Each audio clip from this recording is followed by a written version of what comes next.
is the News and Talk Authority, the legendary 790 KABC.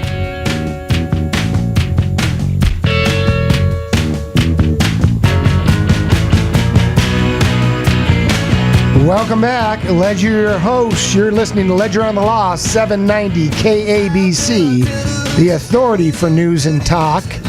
Dust off, California. Let's ride. I'm joined in studio with one of the best trial lawyers in the country. His name is Thomas Gerardi. Thomas, welcome to Ledger on the Law. How nice of you. Thank you. Yeah, It's great to be here. Thanks for coming in, Tom. I know you flew in from Las Vegas. You were at a Mass Torts Made Perfect conference run by my dear friend Mike Papantonio, and I caught wind pre-show that you were honored there with one of the most prestigious awards in the country, the International Academy Award. It's a Trial Lawyer Excellence Award, and they actually named it after you.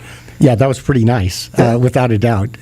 So it was a very, very nice occasion to have lawyers that you respect so much on both sides of the aisle to come forward and give something like that to you. So it was a nice day. And Phil, you don't know this, but this is an award that oftentimes attorneys get awards from their peers, and the peers on one side of the table. We got defense attorneys and plaintiffs' attorneys. Well, this award is actually given by both sides, and so when Tom receives that award, it's one of those things where it's not really a biased situation. Wow. So, very nice, yeah. Well, when my office told me I was going to be here, they said you're going to be with Legend on the Law. And I said, good. I had a license plate in high school that said that. So thank you for the compliment. I also learned pre-show that Tom is married to Erica Jane, who's a pop star. And Phil, I was looking at Billboard magazine. Yeah, I think we all were looking at Billboard magazine. I just said, this is the guy. You live the life I dream about, Tom. No, it's pretty good. And her success has been phenomenal. 6 number ones. On Billboard. About 8 weeks ago, I think Lady Gaga was number 3, Katy Perry number 2, and Erica Jane was number 1. Wow. So this is her. Cool. This is her dream. Yeah. Congratulations to her. In fact, we're a big Twitter braggadocious group, and I've got 14,000 Twitter followers. Phil only has about 2. I have like 2, maybe. I don't even know them really. The one guy quit. Yeah. You might be back down to 1 after I dropped off. Yeah. But I noticed that Erica has 42,000 followers and climbing, and I thought, wow, we're gonna have to bring her on the show the next time you're on and have a little banter and about sounds great, family law or something along those lines.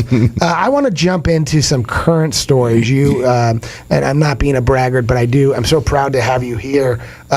You're handling the NFL concussion-related litigation, and you've told me pre-show that you just got back from Philadelphia. Can you give us an update on where these concussion-related injuries, this litigation is going? You know what? It's a very interesting question, and the true answer is I think I'll be able to answer that question in about 30 days. Here's the issue. You have all these players who've been massively harmed, and to get a concussion is one thing. You have a headache or something like that. But nobody really knew that really what happens, this is an onset of dementia. So you have all these players, about 2 years, 3 years, 5 years after they quit playing, dementia sets in. They're only 30-some years old. And we actually have brain scans of these players to show, in fact, that it was caused by this constant trauma to the head. Some of these guys, Ledge, they can't remember their kids' names. It's really terrible.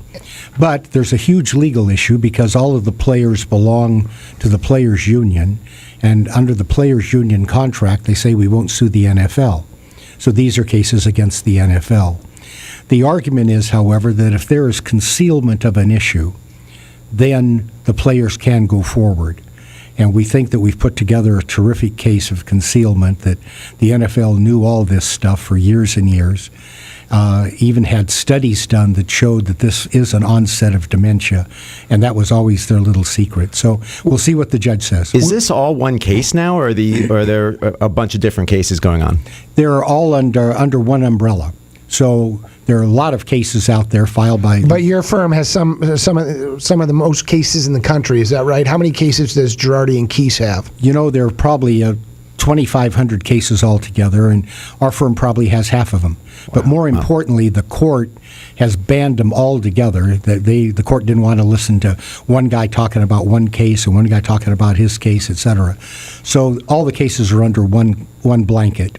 Sports agent Lee Steinberg was on the show, and he was advising our listeners to not even let their kids headbutt a ball, playing AYSO soccer. That's how serious these concussions are, and they're cumulative is what I've learned. No question about it. And what the worst part is, if you get a concussion and they just let you sit out a down or two and then they send you back in, you get hit on the head again, the impact of that is 10 times what an individual concussion would be.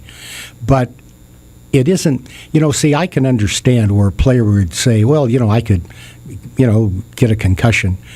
But nobody ever understood that this was a long-term lasting effect, that these guys, most of them can't even get a job. If you're just tuning in, you're listening to Thomas Gerardi here on Ledger on the Law. We're talking about the NFL-related sports concussion litigation.